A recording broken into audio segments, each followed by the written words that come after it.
Imagine this. 25 of the world's most dangerous cryptographers, military hackers, and mathematical geniuses are locked in a room. They have 48 hours to crack a code worth $3 billion. If they fail, a criminal empire crumbles.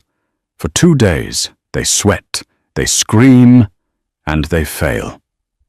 Then, a waitress, a girl making $4.25 an hour plus tips, wearing a stained apron, walks by. She looks at the screen for exactly 6 seconds, whispers 3 words, and changes the underworld forever. This isn't a fairy tale. This is the story of how Cyrus Valenti found his queen in the dirt, and why you never underestimate the person refilling your coffee. Sit down. This gets messy. The rain in Chicago didn't wash things clean. It just made the grime slicker. Inside the VIP back room of the Velvet Lounge, the air was thick enough to choke a man. It smelled of stale cigar smoke, ozone from overheating server racks, and the distinct, metallic scent of fear. Cyrus Valenti sat at the head of a mahogany table that was worth more than most people's houses. He was 32, dressed in a bespoke charcoal brioni suit that fit his broad shoulders like armor. He didn't look like a thug. He looked like a CEO of a Fortune 500 company, which, in a way, he was. The only difference was that his board of directors carried suppressed Sig Sauers, and his hostile takeovers involved body bags. But tonight, Cyrus was losing. "Explain it to me again," Cyrus said. His voice was quiet. Cyrus never shouted. Shouting was for men who didn't have control. Dr. Aris Kovich, a former NSA cryptographer who had been dishonorably discharged for selling state secrets, wiped sweat from his balding forehead with a trembling handkerchief. He was one of the 25 experts Cyrus had cycled through in the last 48 hours. "Mr. Valenti," Kovich stammered, pointing at the single massive monitor mounted on the wall. It's not a standard encryption. The Sanctum Ledger wasn't just password protected by your late father. It's a shifting algorithm, a polymorphic cipher." "English, Kovich," Cyrus said, lighting a cigarette. The flame illuminated the sharp angles of his jaw and the cold, predator-like focus in his eyes. "It changes," Kovich said, his voice cracking. "Every time we enter a wrong sequence, the logic of the lock rewrites itself. We have been trying to brute force the firewall using the cluster computers you provided. But we are locked out. The dead man's switch is active. If we don't input the correct semantic key in—" He checked his watch, his hands shaking so hard the Rolex rattled. 58 minutes, the ledger deletes itself. The accounts, the blackmail material on the senators, the location of the reserves. It all vanishes. Cyrus exhaled a plume of smoke.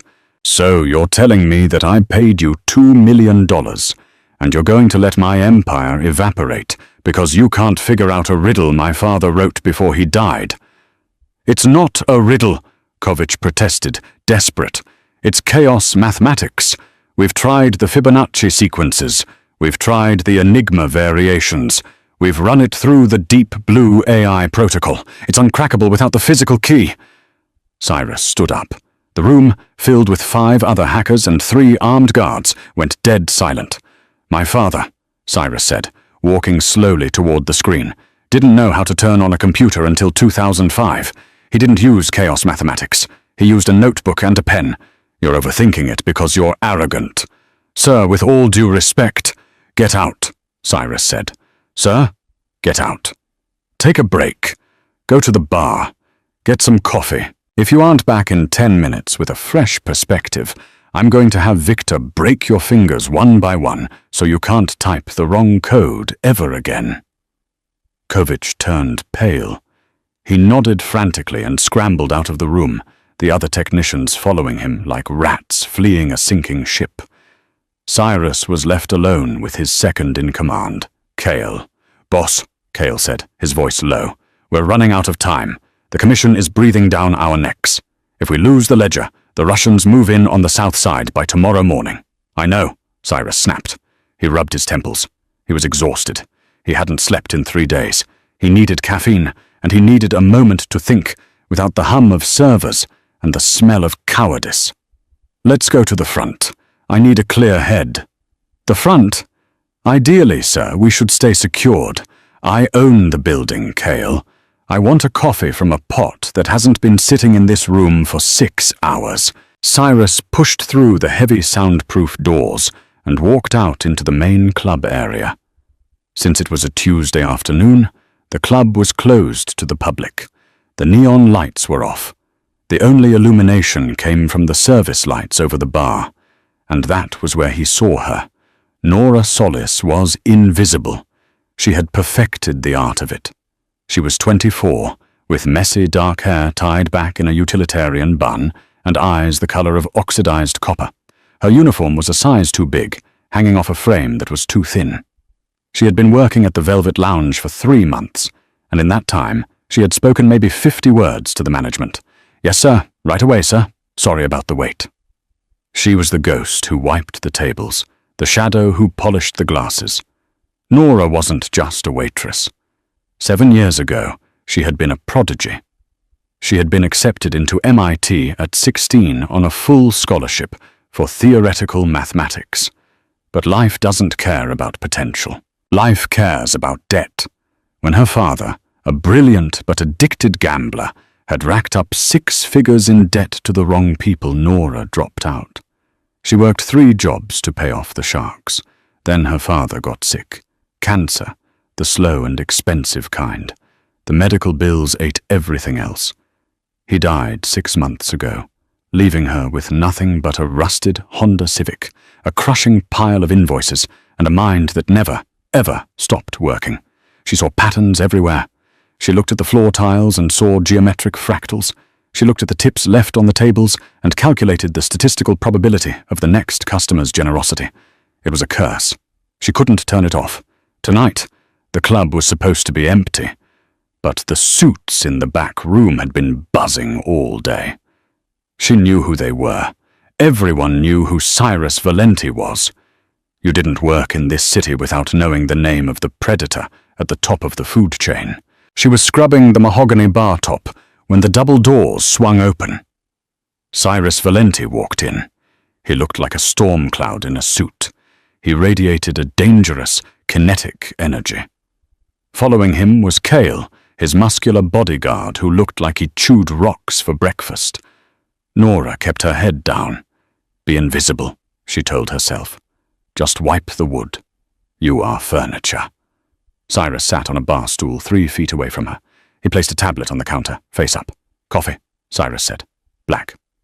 "Yes, sir," Nora whispered. She turned to the machine. Her hands were steady, but her heart hammered against her ribs. She poured the dark liquid into a pristine white cup.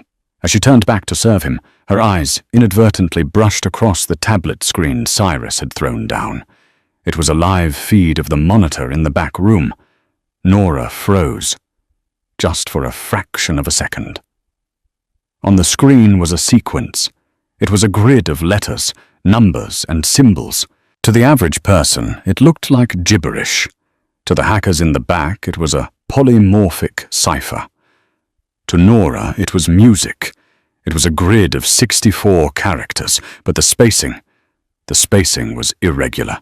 Space, letter, space, space, letter. Her brain did that thing it always did, the snap. It was like a camera shutter clicking shut. She didn't want to solve it. She was tired. She just wanted to go home and sleep, but the pattern clawed at her eyes. 4 quarters time signature, her mind whispered. It's not code. It's rhythm. She set the coffee down in front of Cyrus. "Anything else, sir?" she asked, her voice raspy. Cyrus didn't look at her. He was staring at the tablet, rubbing his face. No, just silence. Nora nodded and stepped back. She should have walked away. She should have gone to the kitchen.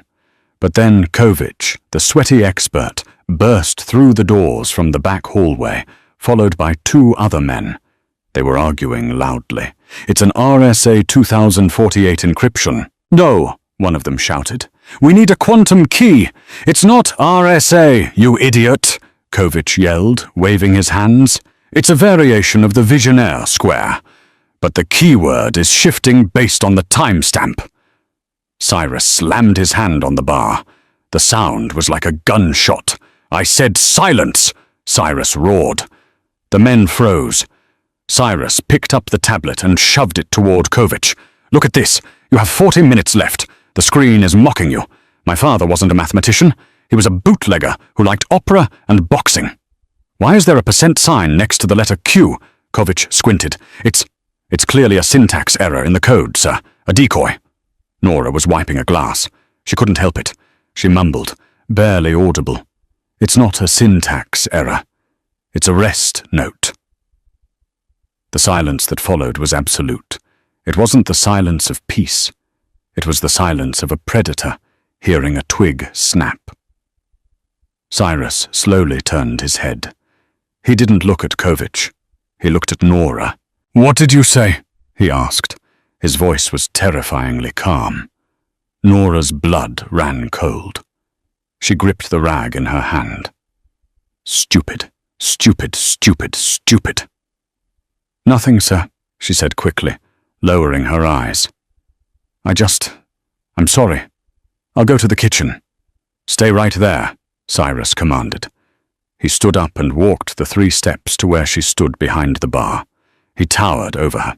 He smelled of expensive cologne and tobacco.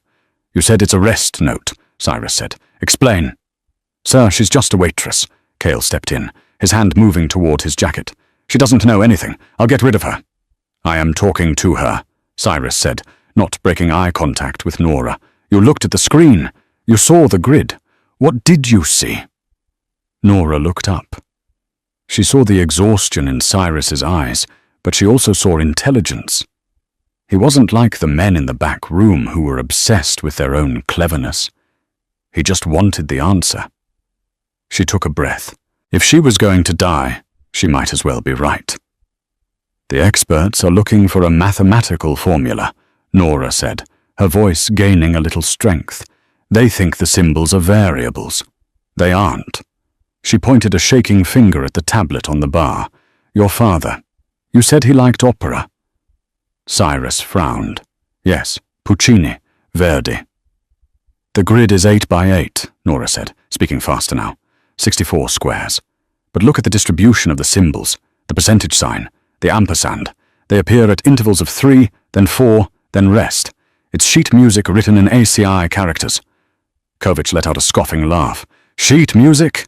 That's the most ridiculous thing I've ever heard. Little girl, this is military-grade encryption, not a piano lesson." "Shut up," Cyrus hissed at Kovich. He turned back to Nora. "Go on." "The Q isn't a letter," Nora said, her mind racing. In the old typewriter ciphers used during Prohibition, specific keys mapped to musical notations to smuggle messages past the feds. If you treat the grid as a staff— She grabbed a cocktail napkin and a pen from her apron. She didn't ask for permission. She slammed the napkin on the bar and began to draw lines. The percent sign is a treble clef. The sequence starts here. She tapped the screen. B-A-C-H. "Bach?" Cale asked, confused. "No," Nora said. B-A-C-H is a musical motif, but it's transposed. If you shift every letter down by the interval of a major third, which is the opening interval of Tosca, an opera, the letters change." She scribbled furiously on the napkin. B becomes G, A becomes F, C becomes A, H becomes E, G, F, A, E, Nora whispered. She looked up at Cyrus. "Does that mean anything to you, G, F, A, E?" Cyrus stared at the napkin. His eyes went wide. His mask of indifference cracked. "Grandfather. First Avenue. East," Cyrus whispered. "No," Kovich interrupted. "That's too simple. It has to be a numeric key." "It's not a location," Nora said, cutting him off.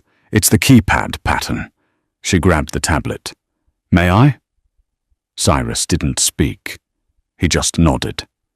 Nora's fingers hovered over the digital interface. The keypad on the screen is numeric, 1 through 9.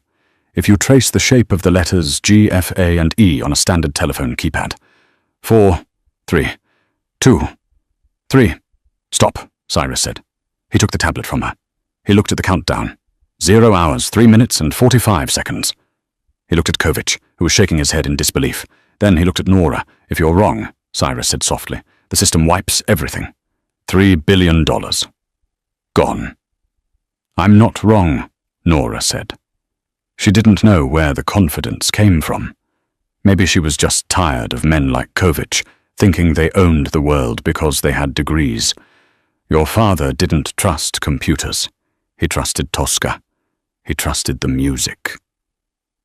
Cyrus turned the tablet around. He typed in the sequence Nora had indicated. Not the numbers, but the pattern corresponding to the musical transposition. He hit enter. The screen went black. Cale drew his gun. She bricked it. Nora stopped breathing. Then a green line of text appeared. Access granted. Welcome, Cyrus. The heavy sound of the magnetic locks in the safe room disengaging echoed through the quiet club. Cyrus stared at the screen for a long time. The experts were gaping, their mouths open like fish. Kovich looked like he was about to vomit. Cyrus slowly set the tablet down. He turned to Nora. She was hugging her tray to her chest, trying to fade back into the background. "What is your name?" Cyrus asked. "Nora," she whispered. "Nora Solis." "Nora Solis," Cyrus repeated, testing the weight of the name on his tongue. "You just did in 60 seconds what 25 men couldn't do in 2 days."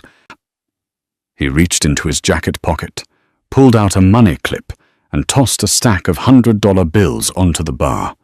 It must have been $5,000. "Take the night off," he said. Nora stared at the money. It was more than she made in 4 months. I can't take that." "It's a tip," Cyrus said. He signaled to Cale. "Clear the room. Fire Kovich. Fire all of them, and bring the car around." "Yes, boss." Cyrus looked at Nora one last time. There was something in his gaze, not just gratitude. It was calculation, curiosity, and hunger. "Don't go far, Nora Solis," he said. "I have a feeling I'm going to have a lot more puzzles for you." He walked towards the back room to claim his empire. Nora stood there, her heart pounding, looking at the money. She thought it was over. She thought she had won a lottery and could go back to her quiet, desperate life. She was wrong. She hadn't just opened a safe. She had opened a door into a world she wasn't ready for, and Cyrus Valenti wasn't the kind of man who let a useful asset walk away. Here is the continuation of the story, picking up immediately after Nora left the club.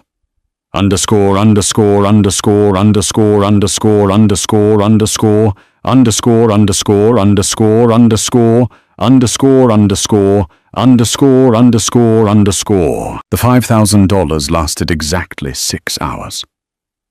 Nora sat at her kitchen table, staring at the peeling yellow wallpaper of her studio apartment in the South Side. The table was covered in red-inked letters. Final notice, past due, immediate legal action. She had deposited the cash at the ATM on her way home, and instantly, the automatic payments for her father's funeral costs, the lingering hospital debts, and the predatory loan she'd taken to keep the lights on had swallowed it whole. It was like throwing a raw steak into a tank of piranhas. The water churned, the steak vanished, and the fish were still hungry. She was back to zero. Actually, she was negative 400. Nora rubbed her eyes. The adrenaline of the club had faded, replaced by the crushing weight of reality. She was a genius who could see the mathematical fabric of the universe, yet she couldn't figure out how to buy groceries for the week. Knock, knock, knock. The sound was precise, rhythmic. Nora froze. Nobody visited her. Her landlord just yelled through the door. She walked over and peered through the peephole. All she saw was black wool. A suit. She cracked the door, keeping the chain on. Cale, the mountain of a man who had wanted to shoot her earlier, was standing in her hallway. He looked comically large for the narrow, flickering corridor. "Miss Solis," Cale said. He wasn't asking. "Mr. Valenti requires your presence." I'm off the clock," Nora stammered. "I don't work tonight." "You do now." Cale reached out, not aggressively but with undeniable force, and snapped the flimsy door chain like it was made of dry pasta. He pushed the door open. "Hey!" Nora shouted, backing up. "You can't just—" "Pack a bag," Cale said. stepping inside and filling the room. He looked around at the squalor, the mattress on the floor, the leaking radiator, the mountain of bills. His expression didn't change. "We aren't going to the club." "Where are we going?" "The airport." Nora's heart hammered a frantic rhythm against her ribs. 160 beats per minute. Tachycardia. "I'm not going anywhere with you. I'll scream." "If you scream, the neighbors will just turn up their TVs," a voice came from the hallway. Cyrus Valenti stepped into the light. In the grime of her apartment building, he looked like a god who had descended to the underworld just to see how the sinners lived. He wore a heavy trench coat over his suit, the collar turned up against the Chicago chill. He didn't look threatening. He looked annoyed, but beneath that, there was a strange intensity in his eyes. He walked past Cale and picked up one of the overdue bills from the table. "St. Jude's Medical Center," Cyrus read. $42,000 outstanding. Interest rate at 18%. He dropped the paper. "You're drowning, Nora." "It's none of your business," Nora snapped, snatching the paper back. She felt exposed, ashamed. The poverty was her armor, but now he was stripping it away. "You unlocked the first layer of the sanctum ledger," Cyrus said, leaning against her tiny, stained kitchenette counter. "But the ledger isn't just a file. It's a map. It leads to physical locations, dead drops, safe houses. The code you broke revealed coordinates in New York City." "Good for you," Nora said, crossing her arms. "Hire another expert to read a map." "I don't trust experts anymore," Cyrus said, his voice dropping an octave. "I trusted 25 of them, and they almost cost me my empire. You saw the pattern in seconds. You see things they don't. The next layer of security is going to be harder, and I don't have time for interviews." He took a step closer to her. The air in the room seemed to vibrate. "I'm offering you a job, Nora." "I have a job. I serve coffee." "I'm offering you a position as my personal consultant," Cyrus corrected. "Starting salary is $20,000 a month, plus expenses, plus I wipe this debt." He gestured to the table. All of it. The hospital, the funeral home, the credit cards. Gone. Tonight. Nora stopped breathing. 20,000. It was a lifeline. It was freedom. "And if I say no?" Cyrus smiled. It wasn't a nice smile. It was the smile of a wolf telling the lamb that the fence is already broken. "You won't say no, because you're bored, Nora. I saw it in your eyes at the club. You're brilliant, and you're rotting in this cage, serving drinks to idiots who can't count to 10. You want to solve the puzzle." He reached into his pocket and pulled out a new phone. He held it out to her. "The plane leaves in an hour. Come with me, and you never have to look at this wallpaper again. Stay, and you can keep counting the cracks in the ceiling until they bury you." Nora looked at the phone. Then she looked at the bills. Then she looked at Cyrus. For the first time in 7 years, the chaotic, noisy numbers in her head aligned into a single, clear equation. Risk plus opportunity. Safety. "I need 10 minutes to pack," she whispered. Cyrus checked his watch. "You have 5. The private jet was a Gulfstream G650. It cost $65 million. Nora had never been on a plane before, not even in coach. She sat in a cream-colored leather seat, clutching her worn-out backpack. Across from her, Cyrus was reading a dossier, sipping scotch. He hadn't spoken to her since takeoff. Nora looked out the window at the clouds. She felt like an imposter, a fraud. "Stop thinking so loud," Cyrus said without looking up. "I'm not saying anything. You're vibrating with anxiety. It's annoying." He closed the folder. "Drink this." He pushed a glass of water toward her. "We land at Teterboro in 20 minutes. Then we take a helicopter to the Hamptons." "The Hamptons?" Nora asked. "I thought we were going to New York City." "The coordinates you unlocked pointed to a specific property in East Hampton, a glass house on the cliffs. My father built it in the 90s. He never lived there. It's been empty for 20 years. What's inside?" That's what you're going to find out. When they arrived, the sun was setting, casting a blood-red light over the Atlantic Ocean. The house was an architectural marvel, a stark, modernist cube made almost entirely of glass and steel, perched precariously on the edge of a jagged cliff. It was beautiful, and it was terrifying. Cale stayed by the helicopter with the pilot. Cyrus led Nora to the front door. "The key," Cyrus said, handing her a heavy, old-fashioned iron key. "Why me?" "Because if it's booby-trapped," Cyrus said dryly, "I'd prefer you open it." "You're a gentleman," Nora muttered. She turned the key. The lock tumbled with a heavy thud. The door swung open. The inside was barren. No furniture, no art. Just endless polished concrete floors and glass walls looking out at the crashing waves below. "It's empty," Cyrus said, walking into the center of the vast living room. His voice echoed. "Another dead end." "No," Nora said. She stayed by the door, her eyes scanning the room. Her brain shifted gears. She wasn't looking at a room. She was looking at a geometry problem. The floor was made of large concrete squares. The walls were panels of glass. The setting sun was streaming through the western wall, casting long, distinct shadows across the floor. "The time," Nora whispered. "What?" "The coordinates in the ledger," Nora said, walking into the room. "They had a timestamp, right? What was it?" Cyrus pulled out his phone. 1842, 6:42 p.m. Nora checked her cheap digital watch. "It's 6:40 right now." She looked at the shadows. The sun was dipping lower. The light was hitting a specific etching on the glass wall, a small, almost invisible imperfection that looked like a scratch. "Stand there," Nora commanded, pointing to a specific square on the floor. Cyrus raised an eyebrow. "Excuse me? Do you want the treasure or not? Stand on that square." Cyrus sighed, but he moved to the square she indicated. "Now what?" "Wait 2 minutes." They stood in silence. The wind howled outside. The sun sank lower. The beam of light passing through the scratch on the window moved across the floor like a laser pointer. At exactly 6:42 p.m., the beam of light hit the square Cyrus was standing on. But it didn't just hit the floor. It hit the large diamond ring on Cyrus's pinky finger, the family signet ring he always wore. The light refracted through the diamond, splitting into a prism, and hit a specific sensor hidden in the far wall that looked like a thermostat. Click! A low rumble shook the house. "Jesus!" Cyrus muttered, stepping back.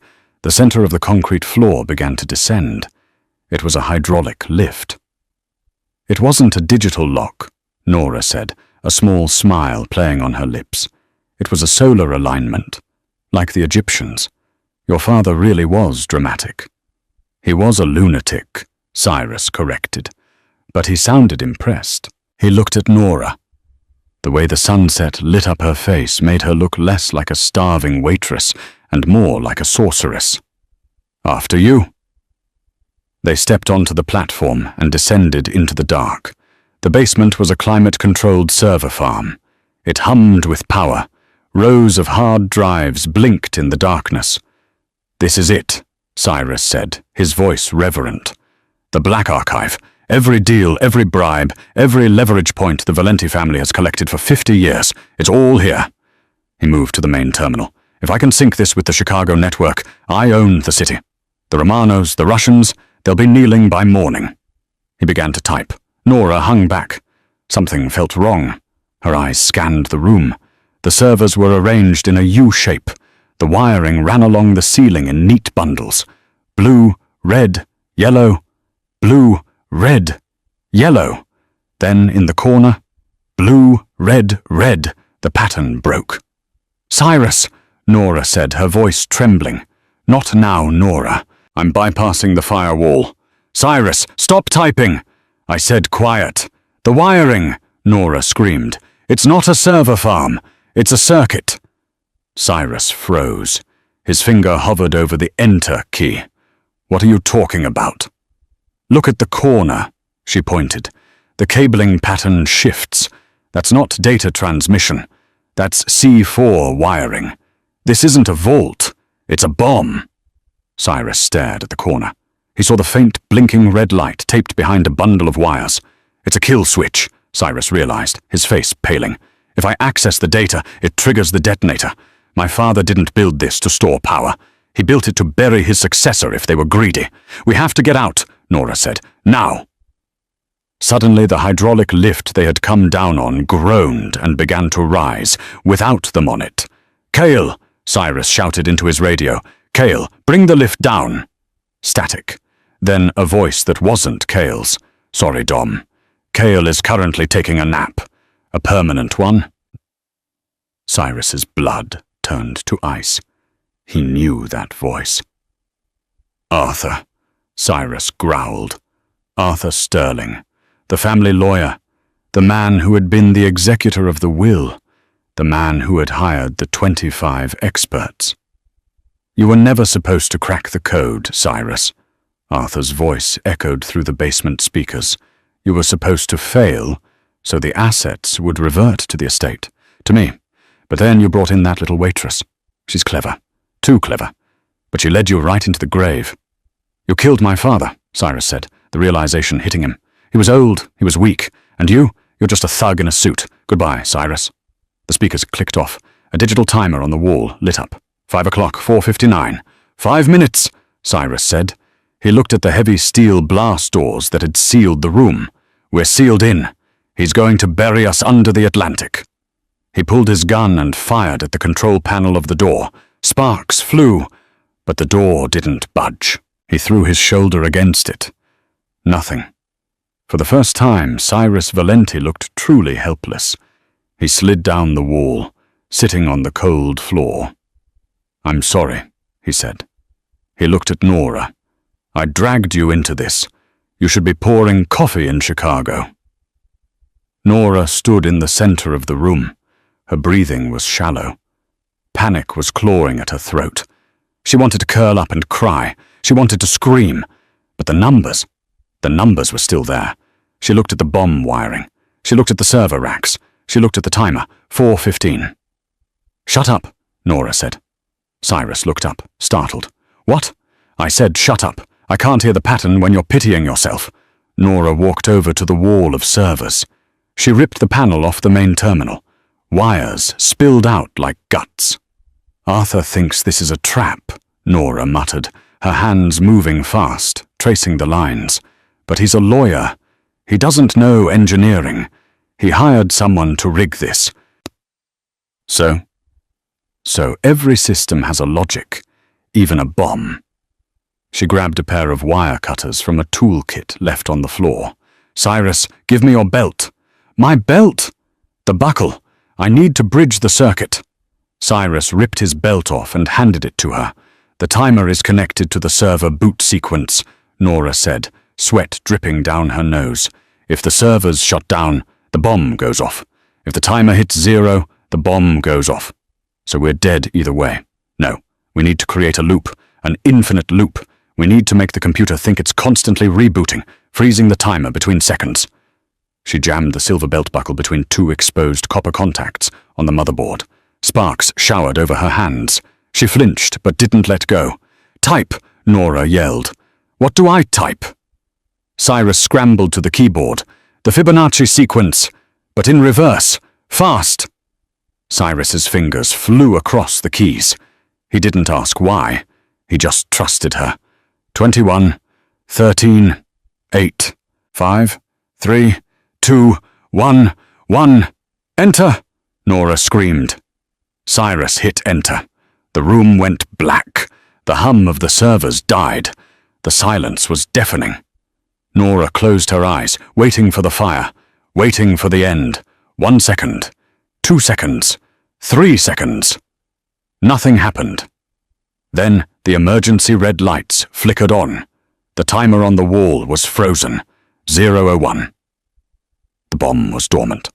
Nora let go of the belt buckle and collapsed onto the floor, gasping for air. Her hands were burned, her uniform was ruined, and she was shaking uncontrollably. Cyrus sat there in the red light, staring at the screen. Then he looked at her. He crawled over to her. He didn't say a word. He grabbed her face in his hands and kissed her. It wasn't a gentle kiss. It was desperate. It was the taste of survival and adrenaline and sudden, overwhelming realization. He pulled back, breathing hard, his forehead resting against hers. "You didn't just solve the puzzle," Cyrus whispered, his voice rough. "You saved my life." Nora swallowed hard. "I just wanted the $20,000. Cyrus laughed. It was a genuine, jagged sound. "You're going to get a lot more than that," he said. He stood up and offered her his hand. "Now let's get out of here. I have a lawyer to kill." The red emergency light in the bunker bathed them in the color of blood. Nora Solis lay on the cold concrete floor, her chest heaving, staring at the frozen timer on the wall. 0:01. 1 second. They were living in the single second between life and death. Cyrus pulled her up. His grip was iron, but his hands were shaking. The adrenaline that had sustained them during the hack was crashing, leaving behind the raw, jagged reality of their situation. "We aren't safe yet," Cyrus rasped. He looked at the heavy blast doors. "Arthur knows the timer stopped. He knows we're alive. If I know him, he's sending a cleanup crew to finish what the bomb didn't." Nora wiped soot from her cheek. "The lift," she said, her voice sounding foreign to her own ears. Stronger, harder. "You said you could override it." "I can," Cyrus said, moving to the manual hydraulic release wheel on the far wall. It was rusted, meant for maintenance only, but it's going to be slow, and we're sitting ducks on the way up. He grabbed the wheel and strained. His suit jacket ripped at the shoulder, the veins in his neck corded with effort. With a groan of metal on metal, the wheel turned. The floor shuddered, and the platform began to inch upward, crawling back toward the glass house above. The ascent took 5 agonizing minutes. Cyrus stood with his gun drawn, shielding Nora with his body. Nora didn't hide behind him, though. She stood at his shoulder, clutching the tablet, the only thing that mattered now. It contained the local copy of the Sanctum Ledger. It was the smoking gun, the shield, and the sword all in one. When the platform locked into place in the living room, the sun had fully set. The glass house was the black box reflecting the moon. The wind howled through the open front door. "Stay down," Cyrus whispered. He swept the room with his weapon. The helicopter was still on the pad, blades drooping in the wind. The pilot was gone. Cale's body was gone. The silence was absolute, which was worse than gunfire. It meant they were alone in the middle of nowhere. "He left us," Cyrus realized, lowering the gun slightly. "Arthur didn't send a crew. He left us here because he thinks we're ghost stories. He thinks even if we survived the bomb, we're stranded on a cliff in the Hamptons while he takes over the city. He underestimated you," Nora said. Cyrus turned to her. The moonlight caught the sharp angles of his face. He looked wrecked, bruised, dirty, exhausted, but his eyes were burning with a cold, terrifying fire. "No," Cyrus said. "He underestimated you." He walked to the helicopter. "Get in. Do you know how to read an altimeter?" "I can figure it out," Nora said, climbing into the co-pilot seat. "It's just variables and rates of change." Cyrus fired the engines. The rotors whined, then roared, slicing the night air. As they lifted off, leaving the glass tomb behind, Nora looked at the sprawling darkness of the Atlantic Ocean below. She should have been terrified. Yesterday, her biggest fear was a declined debit card. Tonight, she was flying a stolen helicopter with a mafia don, carrying a digital nuclear bomb. "Where are we going?" she shouted over the headset. "The police!" "The police are on Arthur's payroll," Cyrus's voice crackled in her ear. "If we land at a precinct, we'll be dead in a holding cell within the hour." "Then where?" Cyrus banked the chopper hard to the west, toward the glowing halo of New York City on the horizon. "Arthur is hosting the Sterling Foundation Gala tonight at the Met," Cyrus said. "It's his victory lap. He's going to announce the merger of my family's assets with his shell companies. All the heads of the 5 families will be there. The senators, the press." "We're going to a party?" Nora asked, looking at her ruined uniform. "We're going to a funeral," Cyrus corrected. his. Underscore, underscore, underscore, underscore, underscore, underscore, underscore, underscore, underscore, underscore, underscore, underscore, underscore, underscore, underscore, underscore. The flight to Manhattan took 40 minutes. Cyrus flew with a reckless precision, cutting through the skyline, bypassing air traffic control with codes he shouldn't have known. They abandoned the helicopter on a private helipad on a rooftop in the Upper East Side, a building owned by one of Cyrus's few remaining loyalists. They didn't have time to shower. They didn't have time to change. Cyrus tore the remaining sleeve off his ruined jacket, revealing the holster and the white dress shirt, stained with grease and dried blood. He looked like a fallen angel who had fought his way out of hell. He looked at Nora. She was covered in dust, her hair wild, her apron torn. "You ready?" he asked. Nora tightened her grip on the tablet. She visualized the gala, the noise, the variables. She closed her eyes for a second, finding the rhythm. Tempo, allegro con fuoco. "Let's go," she said. Underscore, underscore, underscore, underscore. Underscore, underscore, underscore, underscore, underscore, underscore, underscore, underscore, underscore, underscore, underscore, underscore. The Metropolitan Museum of Art was a fortress of light. Limousines idled 3 deep at the curb. Paparazzi flashbulbs popped like strobes. Inside, the great hall was transformed into a sea of tuxedos, silk gowns, and fake smiles. Arthur Sterling stood on a raised dais in front of the Temple of Dendur. He looked immaculate in a midnight blue velvet tuxedo. He raised a glass of champagne, basking in the applause of the city's elite. "To the future," Arthur projected, his voice smooth and cultured. "For too long, the Valenti business has been mired in the past, in brute force. But tonight, we turn a page. We embrace efficiency. We embrace—" Boom! The heavy double doors of the hall didn't just open, they were kicked open. The sound echoed like a thunderclap, silencing the orchestra instantly. 500 heads turned. Cyrus Valenti walked in. A collective gasp sucked the air out of the room.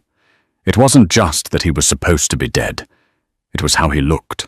In a room of polished diamonds and manicured hands, he was a walking wound. He carried the violence of the underworld right into their cocktail party. And beside him walked Nora. She didn't walk behind him. She matched his stride. Her face was smudged with soot, but her chin was high. She looked at the crowd not with fear, but with the analytical detachment of a scientist looking at bacteria in a petri dish. "I think you forgot to send me an invite, Arthur," Cyrus called out. His voice wasn't loud, but it carried to the back of the room. Arthur dropped his champagne glass. It shattered on the marble, the crystal spraying over the shoes of a senator. "Security!" Arthur screamed, his composure cracking instantly. "Remove them! They are trespassers! He's unhinged!" 4 security guards started to move forward, hands reaching for concealed weapons. "Stop!" Nora yelled. It wasn't a scream. It was a command. She held up the tablet. "I wouldn't do that," Nora said, her voice steady. "Unless you want every text message you've sent to your mistresses uploaded to the Times Square Jumbotron right now." The guards hesitated. They looked at the tablet, then at Cyrus. "You're bluffing," Arthur sneered, stepping down from the dais. "You have nothing. That tablet is encrypted. Nobody could crack the ledger in less than a week. My experts said it was mathematically impossible." Cyrus smiled. He reached into his pocket, pulled out a cigarette, and lit it, in the middle of the museum. "You hired technicians, Arthur," Cyrus said, exhaling smoke. "I hired a composer." He nodded to Nora. "Play the music." Nora tapped the screen.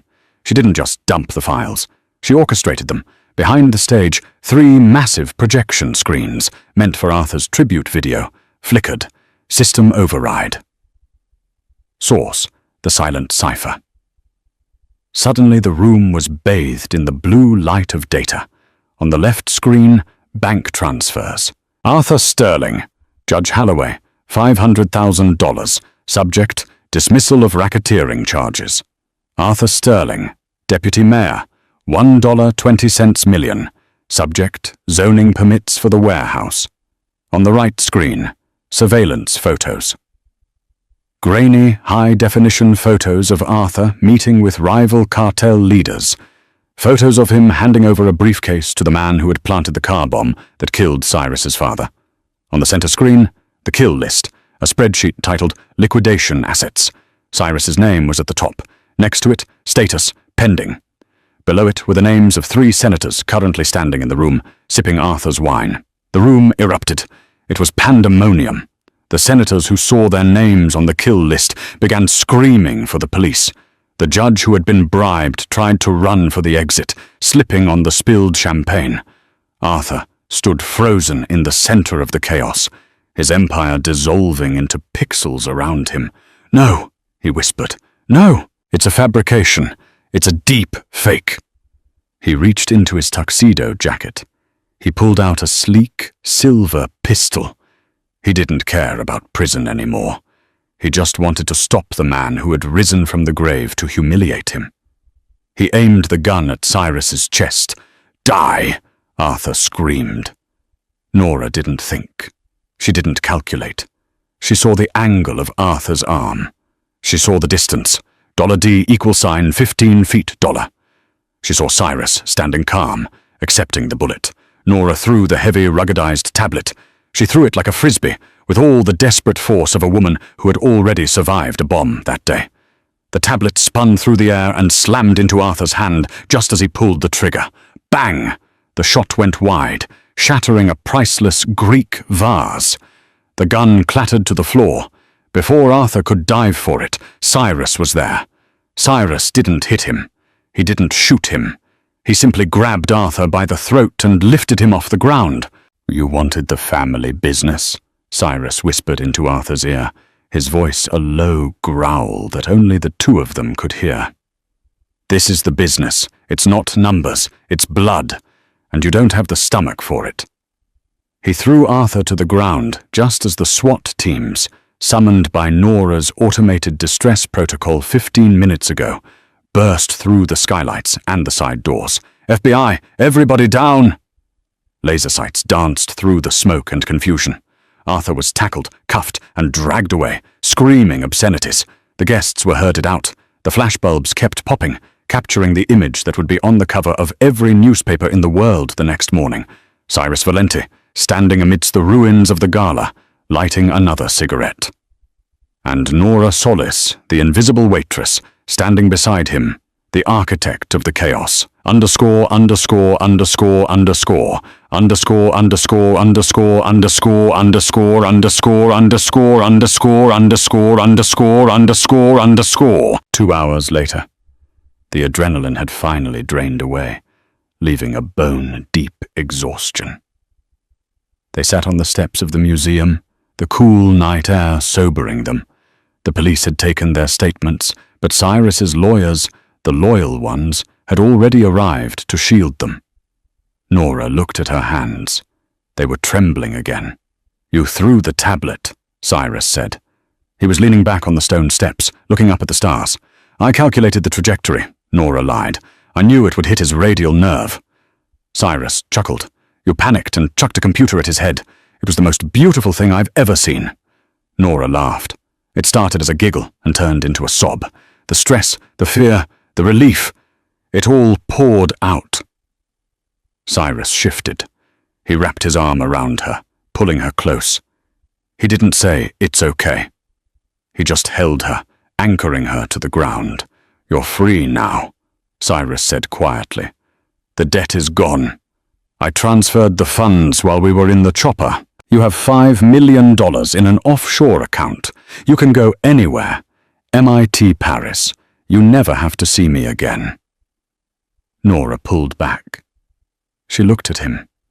She saw the man who had trusted her when the experts failed. She saw the man who had come back for her in the bunker. She thought about her old life, the peeling wallpaper, the smell of stale coffee, the loneliness of being the smartest person in the room and having no one to talk to. Then she looked at Cyrus. He was a puzzle she hadn't solved yet. He was complex, dangerous, and the only person who made the noise in her head quiet down. "I don't want to go to Paris," Nora said. "No?" Cyrus raised an eyebrow. "What do you want?" "I want a job," she said. Cyrus smirked. "I told you. The consultant position is yours. 20,000 a month." "No," Nora shook her head. She stood up, brushing the dust off her skirt. She looked down at the mafia boss. "I unlocked a $3 billion empire for you tonight. I saved your life twice. I don't want a salary." "What do you want?" "Equity," Nora said. 50%. Cyrus stared at her. His eyes widened, and then a slow, genuine smile spread across his face. It transformed him. 50%, he repeated. "You're trying to negotiate a hostile takeover of the Valenti family." "I'm not negotiating," Nora said, extending her hand. "I'm telling you the price of admission. You need a brain, Cyrus, and I need a little bit of chaos." Cyrus stood up. He took her hand. His grip was warm and solid. "Partner," he said. "Partner," she replied. He pulled her in, and this time he didn't stop. He kissed her, right there on the steps of the Met, in front of the flashing lights of the police cruisers. It was the seal on the most dangerous contract in New York history. The waitress was gone, the Queen had arrived, and the world wasn't ready for what they would do next. And that is how a waitress with a $40,000 debt brought down a crime syndicate and stole the heart of the mafia king. Cyrus thought he was looking for a code, but he was looking for a queen. Nora thought she was looking for a way out, but she found a throne. In a world of chaos, they found their perfect equation.